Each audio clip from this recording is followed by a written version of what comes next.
La voz más poderosa es la que viene desde dentro. En este ensayo, Ralph Waldo Emerson nos invita a romper con las expectativas externas y a vivir fieles a nuestra verdad interior. Prepárate para reencontrarte con tu esencia. Comencemos. Confianza en uno mismo. Escrito por Ralph Waldo Emerson. El hombre en su propia estrella y el alma que sea capaz de engendrar un hombre honesto y perfecto gobernará toda la luz, toda la influencia, todo el destino. Nada llegará para él demasiado tarde. Nuestros actos son nuestros ángeles, ya sean buenos o malos, nuestras sombras fatales que aún caminan junto a nosotros. Epílogo de la fortuna del hombre honesto. De Belmont y Fletcher. Echa el batín en las rocas, chúpalo con la teta de la loba, gana con el halcón y el zorro. Potencia y velocidad sean las manos y los pies. El otro día leí unos versos escritos por un pintor de renombre que me resultaban originales. El alma siempre escucha una advertencia en tales versos, sin importar el tema que sea. El sentimiento que infunden tiene más valor que las ideas que contienen. Creer en tu propio pensamiento, creer lo que es verdad para ti en tu corazón privado, es verdad para todos los hombres. Eso es genio. Pronuncia tu convicción más latente y será el sentido universal, porque lo más íntimo se convierte en lo más externo a su debido tiempo. Y nuestro primer pensamiento nos es devuelto por las trompetas del juicio final. Por muy familiar que sea la voz de la mente para cada uno, el mayor mérito que atribuimos a Moisés, Platón y Milton, en que todos ellos reducen a nada libros y tradiciones enteras y escriben lo que piensan ellos mismos, no lo piensan los hombres. Las personas deberían aprender a detectar y observar ese destello de la luz, que atraviesa su mente desde el interior, más que el brillo del firmamento de bardos y sabios. Sin embargo, las personas descartan su pensamiento porque proviene de sí mismos. En toda obra de genio reconocemos nuestros propios pensamientos rechazados. Vuelven a nosotros con cierta majestuosidad ajena. Las grandes obras de arte no tienen una elección más impactante para nosotros que esta. Nos enseñan a tenernos a nuestra impresión espontánea con una inflexibilidad de buen humor. Entonces más cuando todo el clamor de las voces está del otro lado. De lo contrario, mañana un desconocido dirá con magistral sentido común precisamente lo que hemos pensado y sentido todo el tiempo. Y nos veremos obligados a tomar con vergüenza nuestra propia opinión proveniente de otro. En la educación de todo individuo, hay un momento en que éste llega a la convicción de que la envidia es ignorante, que la imitación es un suicidio y que debe tomarse a sí mismo, para bien o para mal, como vara de medir. Que aunque el amplio universo está lleno de bien, ningún grano de maíz nutritivo puede llegar a él sino a través de su esfuerzo otorgado en esa parcela de tierra que se le da para labrar. El poder que reside en él es nuevo en la naturaleza. Nadie más que él sabe qué es lo que puede hacer, ni lo sabe hasta que lo haya intentado. No en vano ciertos rostros, personajes o hechos le dejan una profunda huella mientras que otros le resultan indiferentes. Esta escultura en la memoria no carece de una armonía preestablecida. El ojo se coloca donde va a caer el rayo de luz, para que pueda dar testimonio de ello. Nosotros apenas expresamos la mitad de lo que somos y nos avergüenza la idea divina que cada uno representa. Se puede confiar con seguridad en que es proporcionada y de buenos temas, por lo que se imparte fielmente. Pero Dios no quiere que su obra sea manifestada por los cobardes. Un hombre se siente aliviado y alegre cuando ha puesto su corazón en su trabajo y ha hecho lo mejor posible. Pero lo que haya dicho o hecho de otra manera no le dará paz. Es una liberación que no libera. En el intento de su genio le abandona. Y en tal caso las musas, la inventiva y la esperanza ni se le acerca. Confía en ti mismo. Todo corazón vibra a esa cuerda de hierro. Acepte el lugar que la divina providencia ha encontrado para ti, la sociedad de tus contemporáneos, la cadena de sucesos. Los grandes hombres lo han hecho siempre y se han confiado infantilmente del genio de su época, traicionando su percepción de que lo absolutamente fiable está sentado en su corazón, obrando a través de sus manos, predominando en todo su ser. Ahora somos hombres, y debemos aceptar en lo más alto el mismo destino trascendente. Y no menores e invalidados en un rincón protegido, no cobardes huyendo ante una revolución, sino guías, redentores y benefactores que siguen el esfuerzo del Todopoderoso y superan el caos y la oscuridad. Qué bellos son los oráculos que nos da la naturaleza en este texto, reflejados en los rostros y el comportamiento de los niños, los infantes e incluso los necios. Ninguno de ellos muestra una mente dividida y rebelde, ni desconfianza hacia los sentimientos propios, cuando la aritmética ha computado la fuerza y los medios opuestos a nuestro propósito. Siendo su mente íntegra. Su ojo está aún sin conquistar, y cuando miramos sus rostros nos desconcierta. La infancia no se amolda a nada. Todos se adaptan a ella, de modo que un bebé hace comúnmente que 4 o 5 adultos parloteen y jueguen con él. Así que Dios ha armado a la juventud y a la pubertad y a la adultez, no menos con su propia picardía y encanto, y la ha hecho envidiable y graciosa. Y sus pretensiones no deben ser puestas si se mantienen por sí misma. No creas que la juventud no tiene fuerza, porque no puede hablarnos a ti y a mí. Préstele atención. Si escuchan en la habitación de al lado su voz, es suficientemente clara y rotunda. Parece que sabe cómo hablar a sus contemporáneos. Temeroso o atrevido entonces. Sabrá hacernos envejecer de forma muy innecesaria. La despreocupación de los muchachos que están seguros de tener siempre un plato caliente en la mesa y como si fuera un señor declina a hacer o decir algo amable para ganarse la admiración, no deja de ser una actitud saludable de la mente humana. Un niño es en el salón lo que el foso es en la casa de juegos. Independiente. Irresponsable, mirando desde su rincón a las personas y los hechos que pasan, los juzga y los sentencia por sus méritos, a la manera rápida y sumaria de los niños, como buenos, malos, interesantes, tontos, elocuentes o problemáticos. Nunca se preocupa por las consecuencias, por los intereses. Da un veredicto independiente y genuino. Hay que cortejarle. Él no te corteja a ti. Pero el hombre es como si estuviera encarcelado por su conciencia. Tan pronto como ha actuado o hablado con el público, es una persona comprometida, vigilada por la simpatía o el odio de cientos de personas cuyos afectos deben ahora entrar en su cuenta. No hay remedio para esto. Que pueda volver a su neutralidad. ¿Quién puede evitar así todos los compromisos y después de haber tenido la perspectiva anterior, observar de nuevo desde la misma inocencia sin afectación, sin prejuicios, sin sobornos? Debe ser siempre formidable. Emitirá opiniones sobre todos los asuntos de actualidad que, al ser vistas no como privadas, sino como necesarias, se hundirán como dardos en el oído de los hombres. Y los harían temer. Estas son las voces que oímos en la soledad, pero se vuelven débiles e inaludibles cuando entramos en el mundo. La sociedad en todas partes conspira contra la individualidad de cada uno de sus miembros. No es más que una sociedad anónima en la que los miembros acuerdan para asegurar mejor su pan a cada accionista renunciar a la libertad y a la cultura del que come. La virtud más solicitada es la conformidad. La autosuficiencia es su antagonista. No ama las realidades y los creadores, sino los nombres y las costumbres. Quien quiera ser un hombre debe ser inconformista. El que quiera recoger palmas inmortales no debe dejarse entorpecer por el nombre de la bondad, sino que debe explorar si de verdad eso es la bondad. Nada es al fin sagrado, sino la integridad de su propia mente. Absuélvete a ti mismo y tendrás el sufragio del mundo. Recuerdo una respuesta que, cuando era muy joven, tuve que dar a un valioso consejero que solía importunarme con las viejas y queridas doctrinas de la Iglesia. Cuando le pregunté, ¿qué tengo que ver con la sacralidad de las tradiciones si vivo totalmente desde dentro? Mi amigo sugirió. Pero estos impulsos pueden venir de abajo, no de arriba. Respondí. No me parecen tales. Pero si soy hijo del diablo, viviré entonces del diablo. Ninguna ley puede ser sagrada para mí, sino la de mi naturaleza. El bien y el mal. No son más que nombres fácilmente transferibles a eso o a esto. Lo único correcto es lo que está de acuerdo con mi constitución. Lo incorrecto, lo que está contra ella.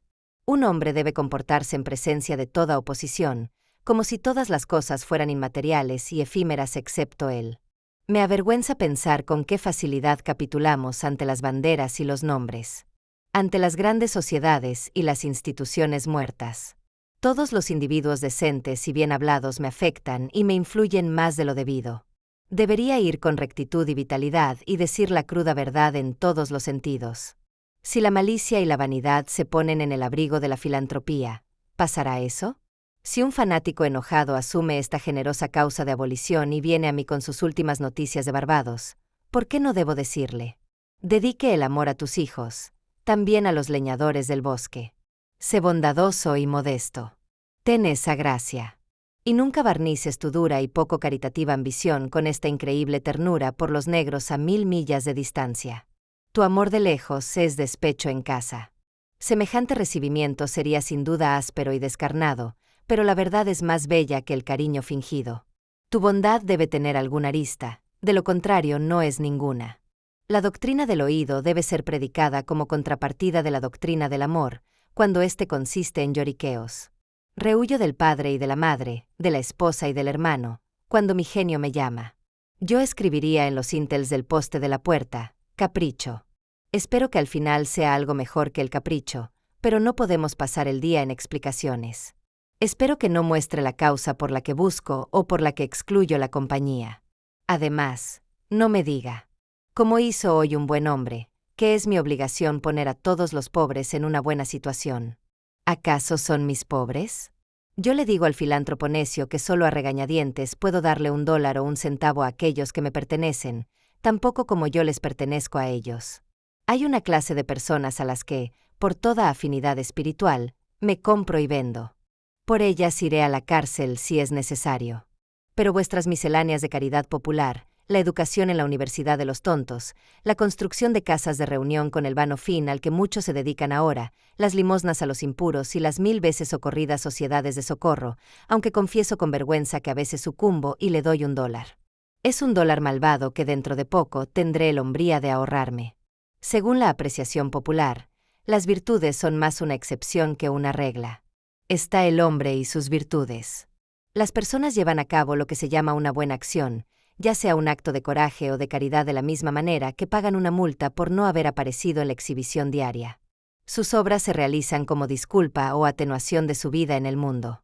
Como los inválidos y los locos pagan una pensión elevada. Sus virtudes son pertenencias. Yo no quiero expiar, sino vivir. Mi vida es por sí misma y no por un espectáculo. Prefiero que sea menos variada para que sea genuina e igual, a que sea brillante e inestable. Deseo que sea sana y dulce y que no necesite dietas y sangrías. Te pido que me muestres ante todo que eres un hombre, pero rechazo que lo hagas recurriendo a las acciones.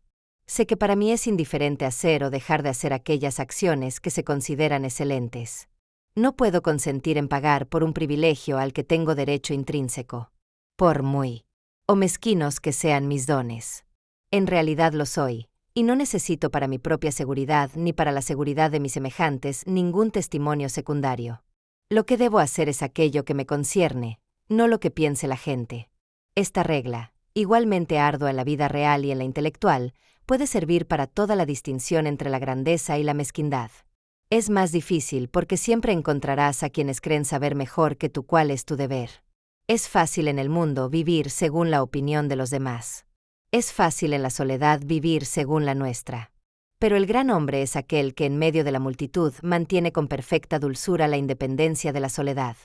La objeción a ajustarse a los usos que se han convertido en muertos para ti es que dispersan tus fuerzas. Pierde tu tiempo y empaña la impresión de tu carácter. Si mantienes una iglesia muerta, contribuyes a una sociedad bíblica muerta. Votas con un gran partido, ya sea a favor o en contra del gobierno. Extiendes tu mesa como las amas de casa. Bajo todas estas pantallas tengo dificultad para detectar el hombre preciso que eres. Y por supuesto, tanta fuerza se retira de tu vida apropiada. Pero haz tu trabajo y te conoceré. Haz tu trabajo y te reforzarás a ti mismo. Un hombre debe considerar que este juego de la conformidad es una trampa para ciegos. Si conozco tu secta, me anticipo a tu argumento. Oigo a un predicador anunciar para su texto y tema la conveniencia de una de las instituciones de su iglesia. ¿No sé de antemano que no es posible que diga una palabra nueva y espontánea? ¿No sé que toda esta ostentación de examinar los fundamentos de la institución no hará tal cosa? ¿No sé que se ha comprometido a no mirar más que a un lado, el lado permitido? No como hombre, sino como ministro de la parroquia. Él es un abogado retenido, y estos aires de la banca son la afectación más vacía. Pues bien, la mayoría de los hombres se han atado los ojos con uno u otro pañuelo, y se han adherido a una de estas comunidades de opinión. Esta conformidad no los hace falsos en unos pocos detalles. Autores de unas pocas mentiras, sino falsos en todos los detalles. Su verdad no es del todo cierta. Su dos no es el verdadero dos. Su 4 no es el verdadero 4. De modo que cada palabra que dice nos escandaliza y no sabemos por dónde empezar a enderezarlas. Mientras tanto, la naturaleza no tarda en equiparnos con el uniforme carcelario del partido al que nos adherimos. Llegamos a ver un corte de cara y figura y adquirimos por grados la expresión más gentilmente sin cinismo. Hay una experiencia mortificante en particular que no deja de hacerse notar también en la historia general. Me refiero a la tonta mueca de admiración. La sonrisa que forzamos cuando estamos en compañía donde no sentimos a gusto en respuesta a la conversación que no nos interesa. Los músculos que no son movidos espontáneamente, sino por una voluntad usurpadora, se tensan en el contorno de la cara con la más desagradable sensación. Por la inconformidad, el mundo se azota con disgusto, y por eso un hombre debe saber estimar un rostro agrio. Los transeúntes lo miran con recelo en la vía pública o en el salón del amigo. Si esta aversión tuviera su origen en el desprecio y la resistencia como la suya propia, bien podría irse a casa con el semblante triste. Pero las caras agrias de la multitud, como las dulces, no tienen una causa profunda, sino que se ponen y se quitan según el sople del viento y dirija un periódico. Sin embargo, el descontento de la multitud es más formidable que el del Senado y el colegio. Es bastante fácil para un hombre firme que conoce el mundo soportar la ira de las clases cultivadas. Su furia es decorosa y prudente, pues son tímidos, como muy vulnerables ellos mismos. Pero cuando su furia femenina se añade a la indignación del pueblo, cuando se despierta a los ignorantes y a los pobres, cuando se hace gruñir y cegar a la fuerza bruta, no inteligente que se encuentra en el fondo de la sociedad, se necesita el hábito de la magnanimidad y de la religión para tratarla piadosamente como unanimidad sin importancia. El otro terror que nos hace huir de la autoconfianza es nuestra coherencia. Una reverencia por nuestro acto o palabra pasada por los ojos de los demás no tienen más datos para computar nuestra órbita que nuestros actos pasados y nos resistimos a decepcionarlos. Pero, ¿por qué has de mantener la cabeza sobre los hombros? ¿Por qué arrastrar este cadáver de tu memoria para no contradecir algo que has declarado en este o aquel lugar público? Supongamos que te contradices. ¿Qué pasa entonces? Parece ser una regla de sabiduría no confiar nunca en tu memoria sola, ni siquiera en actos de pura memoria, sino juzgar el pasado a través del millar de ojos del presente y vivir siempre un día nuevo. En tu metafísica has privado de personalidad a la deidad, y sin embargo, cuando surjan los sentimientos, devotos y en el alma, dótales de alma y vida, aunque tengas que disfrazar la figura de Dios con colores y formas. Abandona tu teoría, igual que José dejó su capa sobre la adúltera, y márchate. El duende de las mentes pequeñas es la incoherencia, la misma que adoran los políticos, filósofos y divinos. Un alma grande no tiene nada que hacer con la coherencia. Es mejor que se preocupe por su sombra en la pared. Di lo que piensas ahora con palabras severas, y mañana vuelve a decir lo que piensas mañana con palabras duras, aunque contradiga todo lo que has dicho hoy. Pitágoras fue incomprendido. También Sócrates, Jesús, Lutero, Copérnico, Galileo, Newton, y todos los espíritus puros y sabios que alguna vez se hicieron carne. Ser grande consiste en ser incomprendido. Supongo que ningún hombre puede violar su naturaleza. Todos los desplantes de su voluntad son redondeados por la ley de su ser. Como las desigualdades de Andes e Hímales son insignificantes en la curva de la esfera. Tampoco importa cómo se le calcule y pruebe. Un personaje es como un acróstico o una estrofa alejandrina. Leído hacia adelante, hacia atrás o a través, sigue deletreando lo mismo. En esta agradable vida de bosque contrito que Dios me permite, déjame registrar día a día mi honesto pensamiento sin perspectiva ni retrospectiva.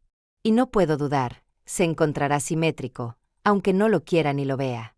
Mi libro debería oler a pinos y resonar con el zumbido de los insectos.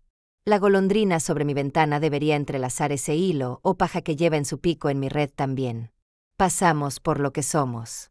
El carácter enseña por encima de nuestras voluntades. Los hombres se imaginan que comunican su virtud o su vicio solo con acciones manifiestas, y no ven que la virtud o el vicio emiten un soplo a cada instante. Siempre habrá un acuerdo en cualquier variedad de acciones para que sean cada una honesta y natural en su momento. Porque de una sola voluntad, las acciones serán armoniosas, por muy diferentes que parezcan. Estas variedades se pierden de vista en una pequeña distancia a una pequeña altura de pensamiento. Una tendencia las une a todas. El viaje del mejor barco. Es una línea en zigzag de 100 viradas. Mira la línea desde una distancia suficiente y se endereza a la tendencia media. Tu acción genuina se explicará por sí misma y explicará tus otras acciones genuinas. Tu conformidad no explica nada. Actúa individualmente. Y lo que ya has hecho individualmente te justificará ahora. La grandeza apela al futuro. Si hoy puedo ser lo suficientemente firme para hacer el bien y despreciar los ojos, debo haber hecho tanto bien antes como para defenderme ahora. Sea como sea, haz lo correcto ahora. Desprecia siempre las apariencias y siempre podrás hacerlo.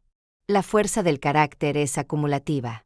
Los días virtuosos del pasado obran en su fuerza en el presente.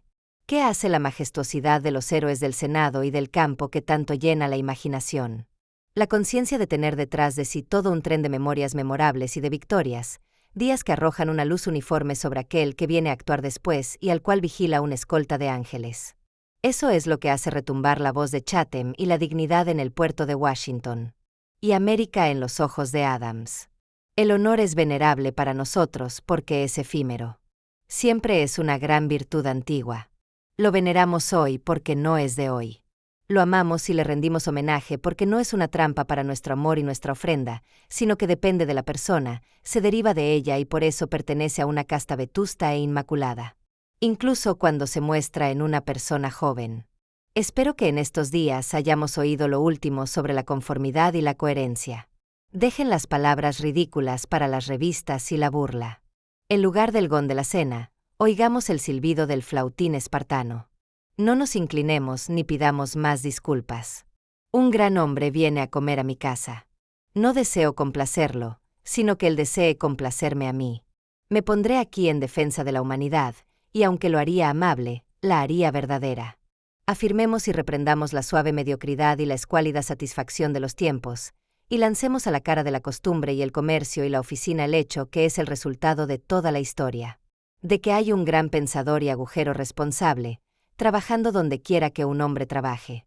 Que un verdadero hombre no pertenece a ningún otro tiempo o lugar, sino que es el centro de las cosas. Donde él está, está la naturaleza. Él te mide a ti y a todos los hombres y a todos los acontecimientos. Ordinariamente, todo cuerpo en la sociedad nos recuerda algo más o alguna otra persona. El carácter, la realidad, no recuerda nada más. Ocupa el lugar de toda la creación. El hombre debe ser tanto que debe hacer indiferentes todas las circunstancias. Todo hombre verdadero es una causa, un país y una época. Requiere infinitos espacios y números y tiempo plenamente para cumplir su designio. La posteridad parece seguir sus pasos como un tren de clientes. Nace un hombre, César, y durante siglos tenemos un imperio romano. Nace Cristo, y millones de mentes crecen y se adhieren a su genio de tal manera que se le llega a confundir con la virtud misma y con el potencial del hombre. Una institución es la sombra alargada de un hombre, como el monacato del Herminiato Antonio, la reforma de Lutero, el cuaquerismo de Fox, el metodismo de Beasley, la abolición de Clarkson. A Escipión, Milton lo llamó la altura de Roma, y toda la historia se resuelve muy fácilmente en la biografía de unas pocas personas robustas y serias. Que el hombre conozca entonces su valor y mantenga las cosas bajo sus pies. Que no espíe ni robe ni se escabulla con aire de caridad, de bastardo o de intruso en el mundo que existe para él. Pero el hombre de la calle, que no encuentra ningún valor en sí mismo, que corresponda a la fuerza que construyó una torre o esculpió un dios de mármol, se siente pobre cuando mira a estos. Para él, un palacio, una estatua o un libro costoso tienen un aire ajeno y prohibitivo. Un parecido al de un alegre equipaje que parece decirle, ¿y tú quién eres? Muy al contrario, son todas cosas suyas. Reclaman su atención y piden que sus facultades se muestren y tomen posesión de ellas. El cuadro espera mi veredicto. No debo ordenarme, sino que debo resolver sus pretensiones de alabanza. Aquella fábula popular al borracho que se recogió muerto en la calle, llevado a la casa del duque, lavado y vestido y acostado en la cama del duque, y, al despertar, tratado con toda la ceremonia obsequiosa como el duque, y asegurado que había estado loco, debe su popularidad al hecho de que simboliza también el estado del hombre, que es en el mundo una especie de borracho. Pero que de vez en cuando despierta, ejerce su razón y se encuentra como un verdadero príncipe. Nuestra lectura es mendicante y aduladora. En lo que atañe a la historia, nuestra propia imaginación nos engaña. El reino y el señorío, El poder y la propiedad son un vocabulario más llamativo que el de los particulares Juan y Eduardo en una pequeña casa y en un día de trabajo común. Pero las cosas de la vida son las mismas para ambos. La suma total de ambos es la misma. ¿Por qué toda esta diferencia hacia Alfred y Skanderberg y Gustavus? Supongamos que fueran virtuosos. ¿Desgastaron la virtud? De tu acto privado de hoy depende tanto como de sus pasos públicos y renombrados. Cuando un individuo particular actúa a partir de un punto de vista original, las acciones de los reyes le transfieren el esplendor de los caballeros. Al mundo lo han educado sus reyes, los cuales han hipnotizado los ojos de las naciones. Un símbolo de tal calibre nos ha enseñado la reverencia mutua que el hombre ha de tener con los demás hombres. La alegre lealtad con la que los hombres han permitido en todas partes que el rey, el noble, o el gran propietario caminen entre ellos por una ley propia, hagan su propia escala de hombres y cosas e inviertan la de ellos, paguen por los beneficios no con dinero sino con honor, y representen la ley en persona. Fue un jeroglífico con el que significaron oscuramente su conciencia de su propio derecho y gallardía, el cual es atributo de todo hombre. El magnetismo que ejerce toda acción original se explica cuando indagamos la razón de la autoconfianza. ¿Quién confía? ¿Cuál es el yo originario en el que se puede fundar una confianza universal? ¿Cuál es la naturaleza y el poder de esa estrella desconcertante para la ciencia? Ese astro sin paralelo ni elementos mensurables que arroja una haz de belleza, incluso sobre acciones impuras y triviales. Siempre que aparece el más mínimo rastro de independencia. La investigación nos lleva a esa fuente, a la vez esencia del genio, de la virtud y de la vida, que llamamos espontaneidad o instinto. A esta sabiduría primigenia la denominamos intuición, mientras que todo lo que viene después son enseñanzas. En esta fuerza primera y profunda, encuentran su origen común todas las cosas, incluso aquellos hechos remotos que la ciencia no alcanza. Esto sucede porque el sentido del ser que en las horas de la calma se eleva, no sabemos cómo, el alma no es diferente de las cosas, del espacio, de la luz, del tiempo, del hombre, sino que es uno con ellas y procede evidentemente de la misma fuente. De donde proceden también su vida y su ser. Primero compartimos la vida por la que existen las cosas y después las vemos como apariencias en la naturaleza y olvidamos que hemos compartido su causa. Aquí está la fuente de la acción y del pensamiento. Aquí están los pulmones de esa inspiración que da al hombre la sabiduría que no puede ser negada sin impiedad y ateísmo. Estamos en el regazo de una inteligencia inmensa que nos hace receptores de su verdad y órganos de su actividad. Cuando discernimos la justicia, cuando discernimos la verdad, no hacemos nada por nosotros mismos, sino que permitimos el paso a sus rayos. Si preguntamos de dónde procede, si hurgamos en el alma que lo origina, toda la filosofía está en falta. Su presencia o su ausencia es todo lo que podemos afirmar. Cada persona distingue los actos voluntarios de su mente de sus percepciones involuntarias y sabe que debe tener una fe inquebrantable en las segundas. Puede errar en la expresión de las mismas, pero sabe que estas cosas son así, como el día y la noche, que no se pueden discutir. Mis acciones y adquisiciones voluntarias no son más que vagabundas. El más ocioso ensueño, la más débil emoción nativa despiertan mi curiosidad y respeto. Las personas irreflexivas contradicen tan fácilmente la afirmación de las percepciones como de las opiniones, o más fácilmente, pues no distinguen entre percepción y noción. Suponen que yo elijo ver tal o cual cosa. Pero la percepción no es caprichosa, sino fatal.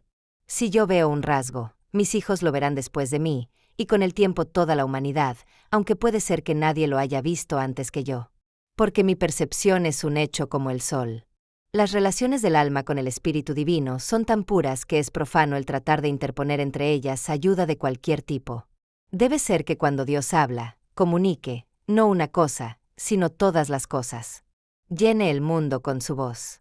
Esparza la luz, la naturaleza, el tiempo, las almas, desde el centro del pensamiento presente, para así dar al mundo un tiempo y una creación nuevas. Allí donde hay una mente simple que recibe la sabiduría divina, los asuntos viejos se desvanecen. Caen medios, maestros, textos y templos. Allí vive el ahora y absorbe el pasado y el futuro en el momento actual.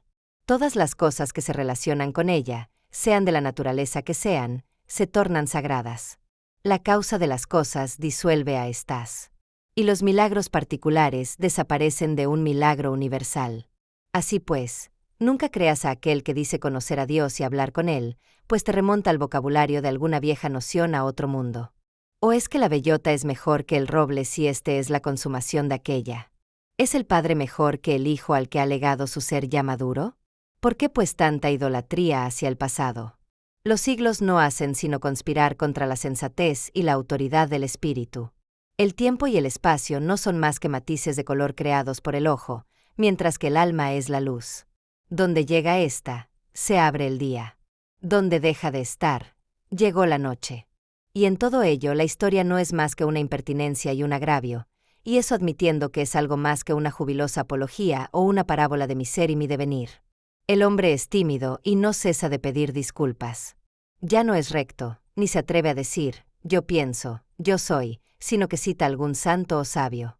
Se avergüenza ante la brizna de hierba y la rosa que sopla. Estas rosas bajo mi ventana no hacen referencia a rosas interiores o a otras mejores. Son lo que son. Existen con Dios hoy. Para ellas no existe el tiempo. Existe simplemente la rosa. Es perfecta en cada momento de su existencia. Antes de que un capullo haya estallado toda su vida. En la flor llena no hay más. En la raíz sin hojas no hay menos. Su naturaleza está satisfecha y satisface la naturaleza en todos los momentos por igual. Pero el hombre pospone o recuerda no vive el presente, sino que con la mirada revertida se lamenta del pasado o despreocupado de las riquezas que la rodean, se pone de puntillas para prever el futuro. No puede ser feliz y fuerte hasta que él también viva con la naturaleza en el presente, por encima del tiempo. Esto debería ser suficientemente claro. Sin embargo, podemos ver que intelectos tan fuertes no se atreven a escuchar a Dios mismo si no habla con la fraseología de no sé qué David o Jeremías o Pablo. No siempre pondremos un precio tan grande a unos pocos textos, a unas pocas vidas. Somos como los niños que repiten de memoria las frases de sus abuelos y tutores, y cuando crecen, de los hombres de talento y de carácter que ven por casualidad, tratando desesperadamente de recordar las palabras exactas que un día dijeron. Cuando adoptan el punto de vista que aquellos expresaron, llegan a entenderlos y pueden abandonar esas frases, ya que cuando la asociación lo requiera, sabrán crear las suyas propias con igual conveniencia. Si vivimos de verdad, entonces podremos ver la verdad. Es tan fácil para el hombre fuerte ser fuerte, como para el débil ser débil. Cuando tengamos una nueva percepción, con gusto despojaremos a la memoria de sus tesoros acumulados como basura vieja. Cuando un hombre viva con Dios, su voz será tan dulce como el murmullo del arroyo y el susurro del maíz. Por ahora, la verdad más alta sobre este asunto todavía no se ha dicho, y probablemente no puede decirse, pues todo lo que hablamos no es más que un recuerdo lejano de lo intuido. De mis pensamientos, el que más se puede acercar es el siguiente. Cuando el bien se te acerque, cuando sientas la vida en tu interior, no será de la manera habitual. No distinguirás las huellas de otros, no verás el rostro de otro hombre, ni oirás otro nombre. El modo, la idea y el beneficio serán totalmente extraños y nuevos. Dejarás de lado el ejemplo y la experiencia. Tomarás el camino desde el hombre, no hacia el hombre. Todas las personas que han existido son sus ministros olvidados. El miedo y la esperanza quedarán atrás. Hay algo mezquino incluso en la esperanza. En el momento en que llega la visión, no hay nada que podamos llamar con propiedad, gratitud ni gozo. El alma que se eleva por encima de la pasión, contempla la identidad y la causalidad eterna. Percibe la existencia propia de la verdad y el derecho. Y se calma al saber que todas las cosas van bien. Los vastos espacios de la naturaleza, el océano Atlántico, el mar del sur, los largos intervalos de tiempo, los años, los siglos, no tienen importancia. Esto que pienso y siento subyace a todo estado anterior de vida y circunstancias, como subyace a mi presente, y a lo que se llama vida, y a lo que se llama muerte. Es la vida lo que tiene valor, no el haber vivido. El poder cesa en los momentos de reposo, pues reside como el momento de transición de un estado pasado a otro nuevo, en el pasado del abismo, en el dardo que se dirige a un objetivo. Este hecho es el que el mundo odia, que el alma se convierta, porque eso degrada para siempre el pasado. Convierte toda riqueza en pobreza, toda la reputación en una vergüenza. Confunde al santo con el pícaro. Aparta a Jesús y a Judas por igual. ¿Por qué, pues, hablamos de autosuficiencia? En la medida en que el alma esté presente, habrá poder no confiado sino agente. Hablar de confianza es una pobre forma externa de hablar. Habla más bien de lo que confía. Porque obra y es. ¿Quién tiene más obediencia que yo me domina, aunque no levante un dedo? En torno a él, debo girar por la gravitación de los espíritus. Lo imaginamos retórico cuando hablamos de la virtud eminente. No vemos todavía que la virtud es altura, y que un hombre o una compañía de hombres plástica y permeable a los principios, por ley de la naturaleza, debe dominar y cabalgar todas las ciudades, naciones, reyes, hombres, ricos, poetas, que carecen de esa naturaleza. Este es el hecho último al que llegamos tan rápidamente, como en todos los demás. La resolución de todo en el siempre bendito uno, la existencia en sí misma, es el atributo de la causa suprema. Y constituye la medida del bien por el grado en que entra en todas las formas inferiores. Todas las cosas reales lo son por tanta virtud como contienen. El comercio, la agricultura, la caza de ballenas, la guerra, la elocuencia, el peso personal, son un poco y comprometen mi respeto como ejemplos de su presencia y acción impura. Veo la misma ley trabajando en la naturaleza para la conservación y el crecimiento. El poder es, en la naturaleza, la medida esencial del derecho. La naturaleza no permite que permanezca en sus reinos nada que no pueda ayudarse a sí mismo. La génesis y la maduración de un planeta, su aplomo y su órbita, el árbol doblado que se recupera del fuerte viento. Los recursos vitales de todo animal y vegetal son demostraciones del alma que se basta a sí misma y por lo tanto que se apoya a sí misma. De este modo, todo se concentra. No seamos vagabundos y sometámonos en el hogar con la causa. Aturdamos y asombramos a la chusma intrusa de hombres y libros e instituciones con una simple declaración del hecho divino. Pidamos a los invasores que se quiten los zapatos, porque Dios está en casa. Dejemos que sea nuestra sencillez quien los juzgue, que sea la obediencia a nuestra propia ley quien revele la mísera naturaleza y fortuna de nuestros adinerados ciudadanos. Pero ahora somos una multitud. El hombre no siente temor de sí mismo, ni se amonesta a su genio para que se quede en casa, para que se ponga en comunicación con el océano interior. Al contrario, se marcha al extranjero para mendigar un vaso de agua de las fuentes de otros. Debemos ir solos. Me gusta la iglesia silenciosa antes de que comience el servicio. Mejor que cualquier sermón. Qué lejanas. Qué serenas. Qué castas se ven las personas rodeadas por un recinto o santuario. Así que sentémonos siempre. ¿Por qué hemos de asumir las faltas de nuestro amigo, esposa, padre o hijo? ¿Porque se sientan alrededor de nuestro hogar? ¿O porque se dice que tienen la misma sangre? Todos los hombres tienen mi sangre y yo tengo la de todos los hombres. No por ello voy a adoptar su petulencia o su locura, incluso hasta el punto de sentir vergüenza ajena. Pero tu soledad no debe ser mecánica, sino espiritual. Es decir, debe ser de elevación. A veces el mundo entero parece confabularse para importunarte con enfáticas nimiedades. El enemigo, el cliente, el hijo, la enfermedad, el miedo, la necesidad, la caridad. Todo llama a la vez a la puerta de tu armario y te dice: ven con nosotros. Ven a nosotros, pero mantén tu estado. No entres en esa confusión. El poder que poseen los hombres para molestarme se los doy por una débil curiosidad. Ningún hombre puede acercarse a mí sino por medio de mi acto. Tenemos aquello que amamos, pero por el deseo nos privamos del amor. Si no podemos elevarnos de inmediato a las santidades de la obediencia y la fe, resistamos al menos nuestras tentaciones. Entremos en estado de guerra y despertemos a Thor y Wood en el valor y la constancia en nuestros pechos sajones. En tiempos tan tímidos como los de hoy, eso se consigue diciendo la verdad. Detengan esta hospitalidad mentirosa y este afecto falso. No vivan más a la expectativa de estas gentes engañadas o engañosas con las que conversamos.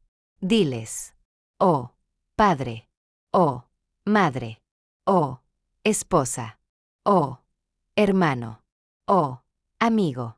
Hasta ahora he venido con ustedes según las apariencias. A partir de ahora soy de la verdad. Sepan que en adelante no obedezco otra ley que no sea la eterna. No tendré pactos, sino proximidades. Me esforzaré por alimentar a mis padres, por mantener a mi familia, por ser el casto esposo de una sola mujer. Pero estas relaciones debo llenarlas de una manera nueva e inédita. Apelo a sus costumbres. Debo ser yo. Debo ser yo mismo. No puedo dividirme más por ti ni por ti. Si puedes amarme por lo que soy, seremos más felices. Si no puedes, aún buscaré merecer que lo hagas. No ocultaré mis gustos o aversiones. Confiaré tanto en que todo lo que es profundo es también sagrado, que no escatimaré fuerzas en hacer aquello que el corazón me señala y me deleite interiormente. Si eres noble, te amaré. Si no lo eres, no te perjudicaré ni me perjudicaré con atenciones hipócritas. Si son auténticos de un modo distinto al mío, adhiéranse a sus compañeros. Yo buscaré a los míos. No lo hago con egoísmo, sino con humildad y honradez. Vivir en la verdad es tanto tu interés como el mío y el de todos los hombres, por mucho que hayamos vivido en la mentira. ¿Suena esto duro hoy? Pronto amarás lo que te dicta nuestra naturaleza, y si seguimos los pasos de la verdad, ella nos rescatará sanos y salvos. Pero así puedes hacer sufrir a estos amigos. Sí, pero no puedo vender mi libertad y mi poder para salvar su sensibilidad. Además, todas las personas tienen sus momentos de razón. Cuando se asoman a la región de la verdad absoluta, entonces me justificarán y harán lo mismo. El pueblo piensa que tu rechazo a los principios populares equivale a rechazar cualquier principio. 53 horas y 7 minutos.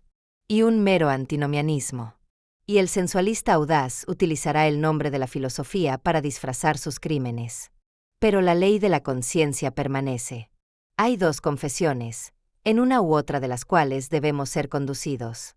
Puedes cumplir con tu ronda de deberes aclarándote en la forma directa o en la forma refleja.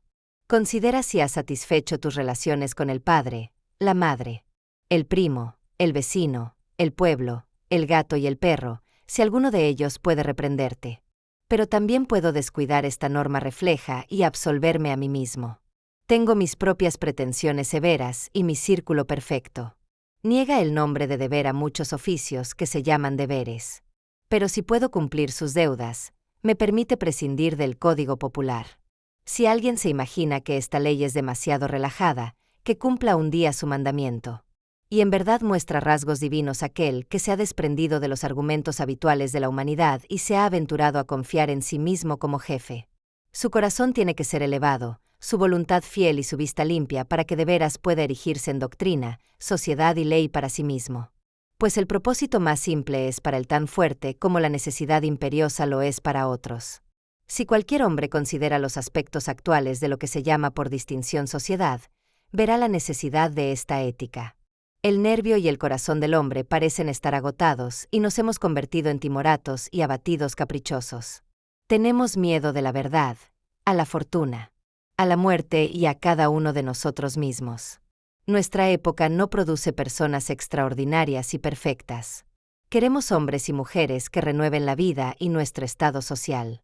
Pero vemos que la mayoría de las naturalezas son insolventes. No pueden satisfacer sus propias necesidades.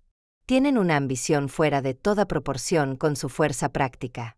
Y se inclinan y mendigan día y noche continuamente. Nuestra vida doméstica es digna de un mendigo. Nuestras artes, nuestras ocupaciones, nuestros matrimonios, nuestra religión no la hemos elegido nosotros, sino que la sociedad la ha hecho en nuestro lugar. Somos soldados del salón.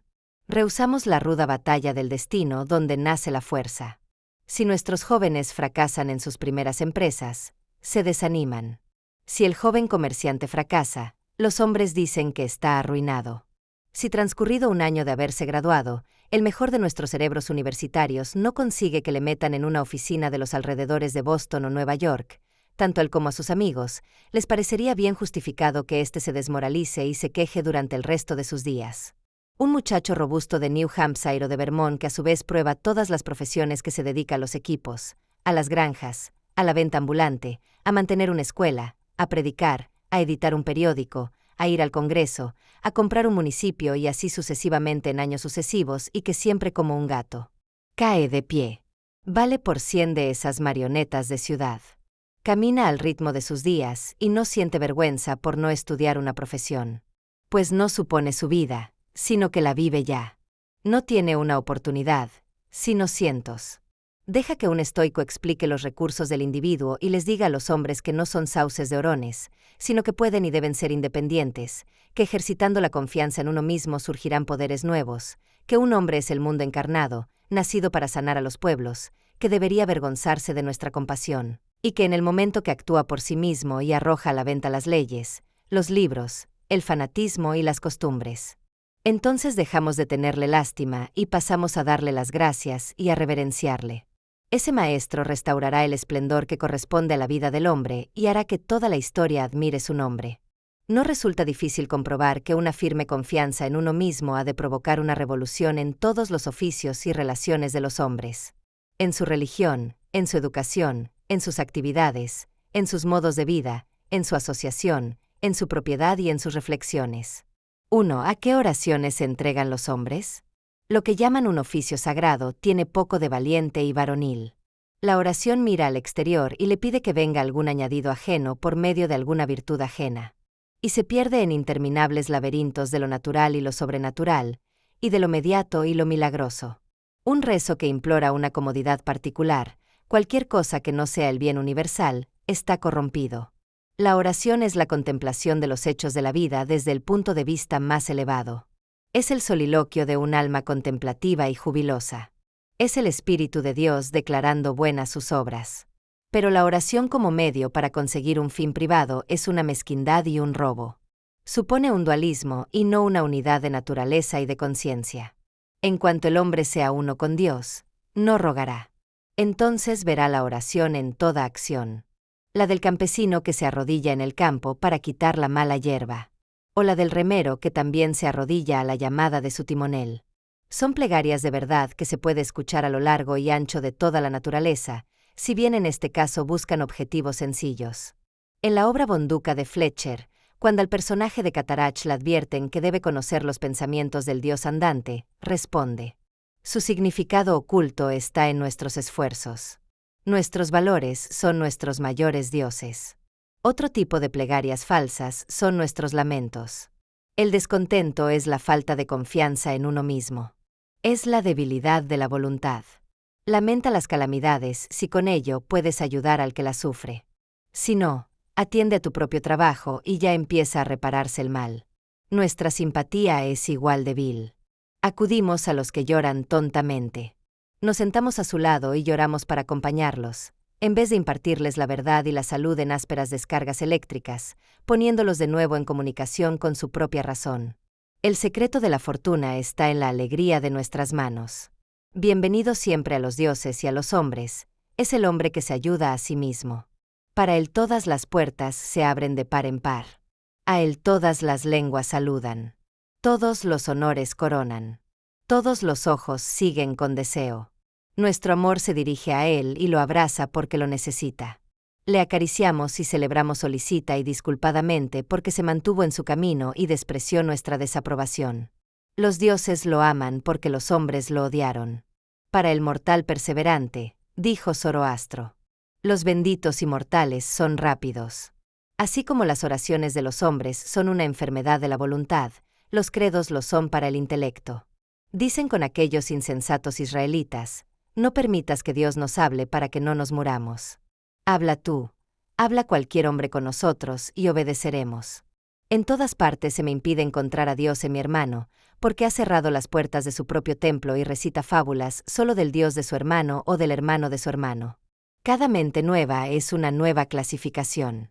Si resulta una mente de actividad y poder poco comunes, un Loki, un Lavoisier, un Yutom, un Bentham, un Fourier. Impone su clasificación a otros hombres y aquí un nuevo sistema. Su complacencia es proporcional a la profundidad del pensamiento y al número de objetos que toca y pone al alcance del alumno. Pero esto se manifiesta principalmente en los credos e iglesias, que son también clasificaciones de alguna mente poderosa que actúa sobre el pensamiento elemental del deber. Y la relación del hombre con el Altísimo. Tales son el calvinismo, el cuaquerismo y el sueco-borgismo. El alumno se deleita en subordinar todas las cosas a la nueva terminología como una niña que acaba de aprender botánica en ver una nueva tierra y nuevas estaciones con ello. Ocurrirá por un tiempo que el alumno encontrará que su poder intelectual ha crecido por el estudio de la mente de su maestro. Pero en todas las mentes desequilibradas, la clasificación es idolatrada. Pasa por el fin y no por un medio rápidamente agotable. De modo que las paredes del sistema se mezclan en su ojo en el horizonte remoto con las paredes del universo. Las luminarias del cielo les parecen colgadas en el arco que su maestro construyó. No pueden imaginar cómo los extraterrestres tienen derecho a ver, cómo pueden ver. Debe ser que de alguna manera nos robaron la luz. Todavía no perciben que la luz, no sistemática, indomable, irrumpirá en cualquier cabaña, incluso en la suya. Dejémosles pillar un reto y llamarla suya. Si son honestos y lo hacen bien, dentro de poco su nueva y pulcra cabaña será demasiado estrecha y baja, se agrietará, se inclinará, se pudrirá y se desvanecerá. Y la luz inmortal, toda joven y alegre, con sus millones de orbes y millones de colores, brillará sobre el universo como en la primera mañana. 2. Es por falta de cultura propia que la superstición de los viajes cuyos ídolos son Italia, Inglaterra, Egipto, conserva su fascinación para todos los americanos educados. Quienes convirtieron Inglaterra, Italia o Grecia en objetos de veneración para la imaginación, lo hicieron por mantenerse firmes donde estaban, como un eje de la tierra. En las horas de empuje, sentimos que el deber es nuestro lugar. El alma no es viajera. El hombre sabio se queda en casa. Y cuando sus necesidades, sus deberes, en cualquier ocasión le llaman de su casa o a tierras extranjeras, está en casa todavía y hará sentir a los hombres por la expresión de su semblante que va, el misionero de la sabiduría y la virtud, y visita ciudades y hombres como un soberano y no como un intruso o un criado. No voy a poner objeciones a la negación alrededor del globo mientras ésta sirva a los propósitos del arte, del estudio y de la benevolencia. Pues con ello, primero se puede adiestrar al individuo o conseguir que no se marche al extranjero con la esperanza de hallar algo más grande de lo que ya conoce. Quien viaja por pasatiempo para conseguir lo que no tiene se aleja de sí mismo. Y por muy joven que sea, envejece entre objetos viejos. Sea en Tebas o en Palmira, su voluntad y su mente se hacen viejas. Y se dilapidan tanto como las ciudades mismas. Lleva ruinas a las ruinas. Viajar es el paraíso de los tontos. Nuestros primeros viajes sirven para descubrir cuán poco diferentes son los lugares. En mi propia casa, puedo soñar que me embriaga la belleza de Nápoles y Roma, y gracias a eso me abandona la tristeza. Hago las maletas, abrazo a mis amigos, me embarco en el mar. Y amanezco en Nápoles. Y allí a mi lado está el hecho severo, el yo triste, implacable, idéntico del que huí. Busco el Vaticano y los palacios. Intento que me embelecen sus vistas y evocaciones, pero no es así. Mi coloso va donde quiera que voy yo. 3. Pero el furor por viajar es un síntoma de una inseguridad más profunda que afecta toda la actividad intelectual. El intelecto es vagabundo y nuestro sistema de educación fomenta la inquietud. Nuestras mentes viajan cuando nuestros cuerpos se ven obligados a quedarse en casa. Nos conformamos con imitar. ¿Y qué es la imitación sino el viaje de la mente? Nuestras casas se construyen según el gusto extranjero. Nuestras estanterías se adornan con ornamentos foráneos. Nuestras opiniones, nuestros gustos, nuestras facultades se inclinan y siguen el pasado y lo lejano. El alma creó las artes allí donde han florecido. En su propia mente donde el artista buscó su modelo. Era una aplicación de su propio pensamiento a la cosa que había de hacer y a las condiciones que había que observar. ¿Y por qué tenemos que copiar el modelo dórico o el gótico? La belleza, la proporción, la grandeza de pensamiento y la expresión austera nos resultan tan cercanas a nosotros como a cualquiera. Si el artista americano estudia con confianza y devoción qué es lo que tiene que hacer y tiene en cuenta el clima, la tierra, la duración del día, las necesidades de la gente, los hábitos y formas del gobierno, entonces será capaz de crear un hogar en que quepan todos ellos. Y de paso, satisfará el gusto y los sentimientos. Insiste en ti mismo. Jamás imites. Tu propio don puedes presentarlo en cada momento con la fuerza acumulativa del culto de toda una vida. Pero del talento adoptado de otro, solo tienes una posesión extemporánea a medias. Solo el hacedor puede decir lo que uno sabe hacer mejor. Nadie sabe todavía lo que es, ni puede, hasta que esa persona lo haya exhibido. ¿Dónde está el maestro que podría haber enseñado a Shakespeare? ¿Dónde está el maestro que podría haber instruido a Franklin o a Washington o a Bacon o a Newton? Cada gran hombre es heroico. El escipionismo de Escipión es precisamente la parte de la que no podemos apropiarnos. Shakespeare nunca emergerá del estudio de sus obras. Haz aquello que te has asignado, y no podrás esperar ni atreverte demasiado. Hay en este momento para ti una expresión valiente y grandiosa como la del colosal cincel de Fidias, o la paleta de los egipcios, o la pluma de Moisés o de Dante, pero diferente de todas ellas. No es posible que el alma, toda rica, toda elocuente, con la lengua 1000 veces tejida, se digne a repetirse. Pero si puedes oír lo que dicen estos patriarcas, seguramente podrás responderles con el mismo tono de voz. Porque el oído y la lengua son 2 órganos de una misma naturaleza. Permanece en las regiones sencillas y nobles de tu vida. Obedece a tu corazón y volverás a reproducir el mundo anterior. 4. Así como nuestra religión, nuestra educación, nuestro arte. Miran al exterior. Así lo hace nuestro espíritu de sociedad. Todos los hombres alardean de haber contribuido al progreso de la sociedad. Y sin embargo, el hombre no ha progresado nada. La sociedad no progresa. Retrocede más rápido por un lado como gana por el otro. Sufre continuos cambios. Es bárbara. Es civilizada. Es cristianizada. Es rica. Es científica. Pero estos cambios no constituyen una mejora. Por cada cosa que se nos concede tenemos que entregar algo. La sociedad adquiere nuevas artes y pierde viejos instintos.